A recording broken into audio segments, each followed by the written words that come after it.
அடுத்து பாருங்க, நம்ம 3ஆம் பாவத்துக்கு போவோம். இவ்வளவு விஷயங்களா? ஸ்ரீ குருப்பியோ நமக, ஸ்ரீ குருப்பியோ நமக, ஸ்ரீ குருப்பியோ நமக. அறிவோம். இப்போ நாம் இன்னைக்கு ஜோதிட அமிர்தம் முட்டுக்கள், அமிர்த துளிகள். இப்போ ஜாதகத்தை பற்றியே நம்ம பொழுதன்னைக்கு பார்த்துக்கிட்டே இருக்கிறோம். இந்த பாவங்களை பற்றி தெரிஞ்சுக்கணும். அப்போ பாவங்களில் 3ஆம் பாவம் அப்படின்னு ஒன்று இருக்குது, 3வது வீடு. அப்போ 3ஆம் பாவத்தை நாம் எப்படி வலுப்படுத்தலாம் அப்படின்னு கேட்கலாம். 3ஆம் பாவம் என்பது நமக்கு வரக்கூடியது எழுத்து, எழுதக்கூடியது, எழுத்து, செய்தி, தகவல், தொழில்நுட்பம், கம்யூனிகேஷன், இதெல்லாம் 3ஆம் பாவம். அப்போ 3ஆம் பாவத்துக்கு எவ்வளவோ டெஃபினிஷன் இருக்குது. அந்த 3ஆம் பாவம் அதிபதி கெட்டு போயிட்டார். 3ஆம் பாவம் டாக்குமெண்ட்டு, 3ஆம் பாவம் தான் டாக்குமெண்ட்டு, எக்ரிமெண்ட்டு, அந்த மாதிரி நம்ம போடுற திட்டங்கள் இதெல்லாம். அப்போ 3ஆம் பாவ அதிபதி அவர் கெட்டு போயிட்டார், மறைஞ்சிட்டார், நீச்சமாயிட்டார், அஸ்தங்கம் ஆகிட்டார், என்னமோ ஆனார். அப்படிக்காக நம்ம அப்படியே விட முடியுமா? நம்ம வாழ்ந்தாகணும்ல. அப்போ 3ஆம் பாவத்தை எப்படியெல்லாம் ஆக்டிவேட் பண்ணலாம்? 3ஆம் பாவத்துக்கு பெரியவங்க கணக்குன்னு ஒன்று வச்சாங்க. குடும்பத்தில் யார் ஒருவர் வரவு செலவு கணக்கை எழுதுகிறாரோ அப்போ அதன் மூலமாக அவர் இந்த 3ஆம் பாவத்தை ஆக்டிவேட் பண்ணுவார். 3ஆம் பாவம் என்பது 2 தெரு சந்திக்கக்கூடிய கார்னர். அந்த 3ஆம் பாவம் தான் ஒரு விளையாட்டை குறிக்கும். அந்த 2 தெரு சந்திக்கிற இடத்தில் அது புதனுடைய வீடாக இருக்குது. அங்கே மிருகசீரிசம், திருவாதிரை, புனர்பூசம் 3 இருக்குது. அப்போ புதன் ப்ளஸ் செவ்வாய், அதற்கப்புறம் புதன் ப்ளஸ் குரு, புதன் ப்ளஸ் ராகு.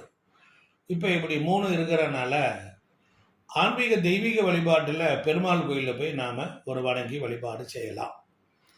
அதே போல் 2 தெரு சந்திக்கிற இடங்களில் ஒரு பார்க்கு, ஒரு கார்டன், ஒரு விளையாட்டு மைதானம், இந்த மாதிரி இடங்களில் பண்ணலாம். அப்புறம் பொதுவாக புதனுடைய வீடு, அந்த புதன் ஆக்டிவேட் பண்ணணும். அப்போ 3ஆம் இடம் என்பது அக்கௌண்ட்ஸ்னா இருக்குது. அப்போ நல்ல துறையில் சிறந்து விளங்கின நண்பர்கள் இருந்தால் ஒரு ஆடிட்டர்கிட்ட போய் டெய்லி ஒரு 10 நிமிஷம் 1/4 மணி நேரம் உட்காரலாம், அவரை நண்பராக வச்சுக்கலாம்.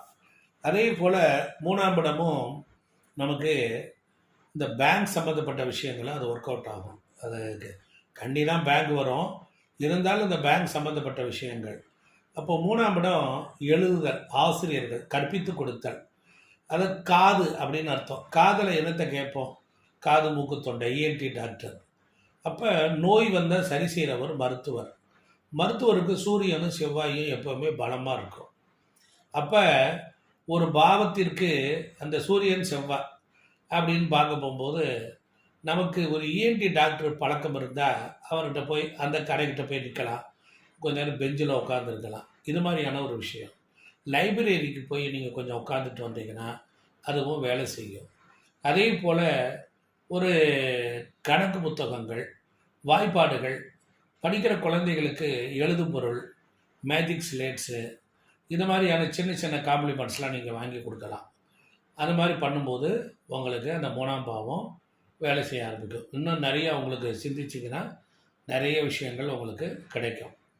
அப்படிப்பட்ட நிலையில் அந்த 3ஆம் பாவம் வரவு செலவு கணக்கு நீங்கள் எழுதுனீங்கன்னா எது எவ்வளோ வருமானம் வந்திருக்கு, எவ்வளோ செலவு வந்திருக்கு அப்படின்னு நீங்கள் கணக்கு டெய்லி எழுதுக்கலாம். டெய்லி இருக்கிற ஜாதகம் வருதா, இவ்வளோ வருதா, எவ்வளோ வருமானம் வருதா, எவ்வளோ செலவாகிருக்கு, எழுதுனா எப்படி செலவை கட்டுப்படுத்தலாம் அப்படிங்கிற ஒரு விஷயத்துக்கு அந்த பாவமானது உங்களுக்கு ஆக்டிவேட் ஆகும், உங்களுக்கு மைண்டு வேலை செய்யும். ஸோ இப்படி இந்த 3ஆம் பாவத்தை வலுப்படுத்துகிற முறைகளை சொல்லியிருக்கு. உடம்பில் 3ஆம் பாவங்கிறது காது மூக்கு தொண்டை. தொண்டையில் ஆயில் புல்லிங், காஃபிங் பண்ணுறதுனால தொண்டையில் இருக்கிற அழுக்குகள் அதெல்லாம் க்ளீன் பண்ணலாம். காதை க்ளீன் பண்ணலாம்.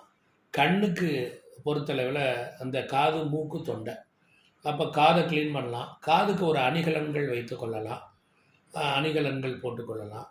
அதே போல் மூக்கு, அதே போல் அதனுடைய முடிகளில் சரி பண்ணலாம். அதே மாதிரி சுவாச பயிற்சி செய்யலாம். நாடி சுத்தி பிரணயாமம் அப்படின்னு ஒன்று இருக்குது. அதையும் நீங்கள் நாடி சுத்தி பிரணயாமம் பண்ண மூச்சு நல்லாயிருக்கும். அப்போ 3ஆம் பாவத்தை நீங்கள் சரி பண்ணீங்கன்னா 8ஆம் பாவம் வலுப்பெற ஆரம்பிச்சிடும். 9ஆம் பாவம் வலுப்பெற ஆரம்பிச்சிடும்.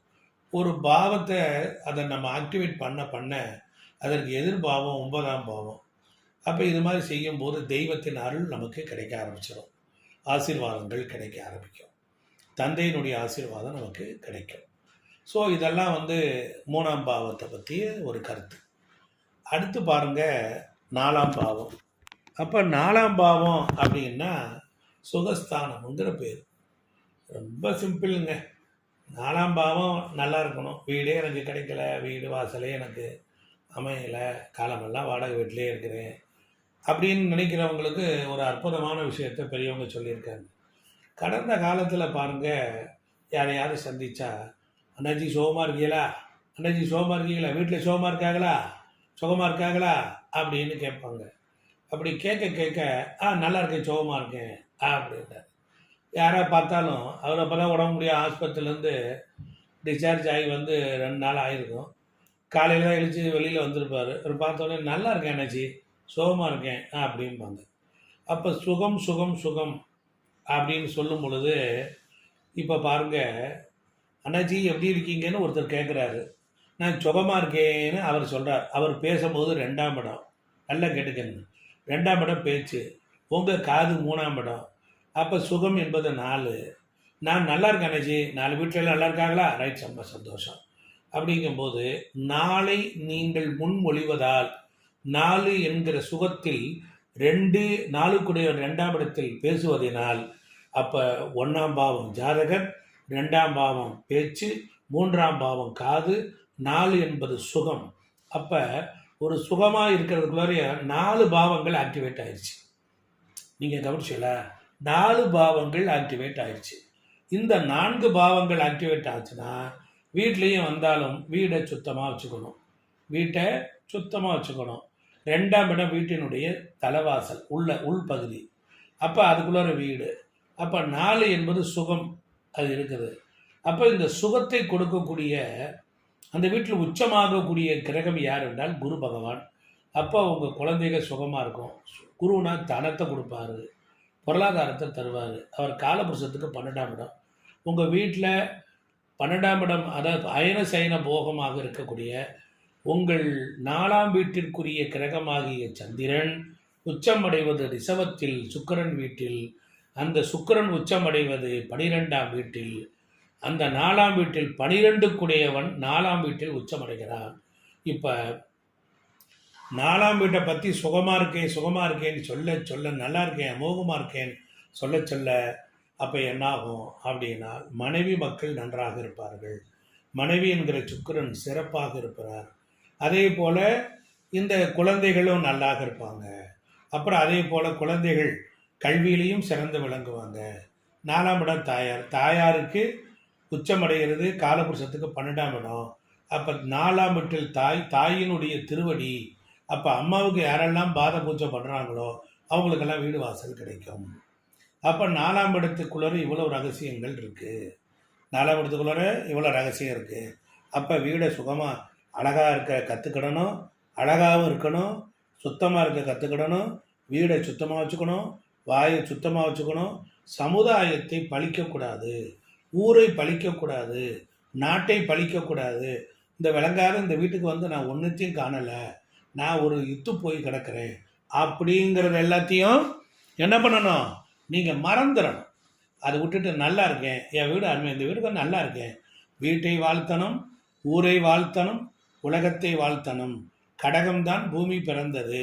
அப்போ பூமியை வாழ்த்த நம்ம வாழ்ந்து கொண்டே இருப்போம். நம்ம வீடு குடியிருக்கிற வீடு, அந்த வீட்டை ஒரு ஃபோட்டோ எடுத்து அதை ஒரு ஃப்ரேம் போட்டு ஒரு விளக்கு போட்டு நீங்கள் கும்பிட்டீங்கன்னா அந்த வீடு நல்லாயிருக்கும். அது வாடகை வீடு தானே அப்படின்னு இல்லை, நீங்கள் இருந்தால் உங்கள் குலதெய்வம் வந்துடும். நிலைவாயில் என்பது சிறப்பாக இருக்கணும்.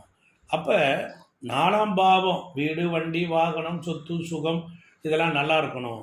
அப்படின்னா 4ஆம் பாவத்துக்குள்ளே தான் 3ஆம் பாவத்தினுடைய புனர்பூசம் என்கிற குருவினுடைய கண்டினியூட்டி முடிவடைகிறது. 3ஆம் பாவம் டாக்மெண்ட்டு, 4ஆம் என்பது வீடு, 3 என்பது டாக்மெண்ட்டு. அப்போ டாக்குமெண்ட் பிரச்சனை வராமல் இருக்கணும்னா அப்போ குருவை நம்ம அந்த வீட்டில் ஆக்டிவேட் பண்ணணும். அப்போ அந்த வீட்டில் தான் பூச நட்சத்திரம் இருக்குது, அந்த வீட்டில் தான் ஆயில்யம் இருக்குது. அப்போ ஆயில்யம் 4க்கு 3 12 குடையவன். அப்போ கடகராசி கடகலக்கணமாக வர்றவனுக்கு ஒரு டாக்குமெண்ட் பிரச்சனை வரும், ஒரு தாய்மாமன் பிரச்சனை வரும். அப்படிங்கிறது இயற்கையாகவே காலபுருஷம் ரொம்ப அற்புதமாக சொல்லுகிறது. ஆனாலும் நம்ம அதுக்குள்ளே ரொம்ப உள்ளே போக வேண்டாம். வீட்டில் தண்ணீர் சேமித்து வைக்கணும். 4ஆம் இடம் அப்போ குளிக்கும் அறை, 4ஆம் 12ஆம் இடம் வரும்.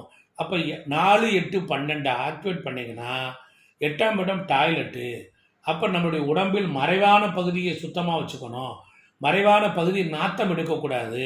வீட்டிற்குள் மறைவான பகுதியும் சுத்தமாக இருக்கணும். அப்படி வச்சுக்கிட்டிங்கன்னா 4 வலுப்பெறும். 4 வலுப்பெறுவதற்குரிய வாய்ப்புகள் தான். 4 கெட்டால் 8 பிடி, 8 கெட்டால் 12 பிடி என்று சொல்வார்கள். ஒரு மனிதனுடைய கால் ரொம்ப சிறப்பாக இருக்கணும். பாதம் பித்த வெடிப்பு இல்லாமல் இருக்கணும். அதனால தான் பாதத்துக்கு பெண்களுக்கு மஞ்சள் பூசி குளிக்க சொல்வார்கள், ஆண்களும் தேய்ச்சி குளிப்பார்கள். நெகத்தை வெட்டி அழகாக இருக்க வேண்டும். பாதம் பளிச்சன் அழகாக இருந்தால் 12 வெற்றி பெற்றால் 4க்கு அதை அனுப்பும். 4 8ஐ பார்க்கும். 8 டாய்லெட்லாம் போனானா, ஒழுங்காக கழுவுறானா, அந்த பக்கமெல்லாம் நல்ல சுத்தபத்தமாக இருக்கானா, அவன் வீட்டில் மறைவான பகுதி சுத்தமாக இருக்கா அப்படின்னு கேட்கும். இல்லை எங்கே குப்பையாக வச்சுருக்கேன் அப்படின்னா அப்போ சுகத்தை அனுபவிக்க விடாமல் ஒரு தடங்களை தரும். இவ்வளவு கான்செப்ட் உள்ளுக்குள்ளே இருக்குது. எப்படி இருக்குது இந்த 4ஆம் பாவத்தை பற்றி பேசுனது?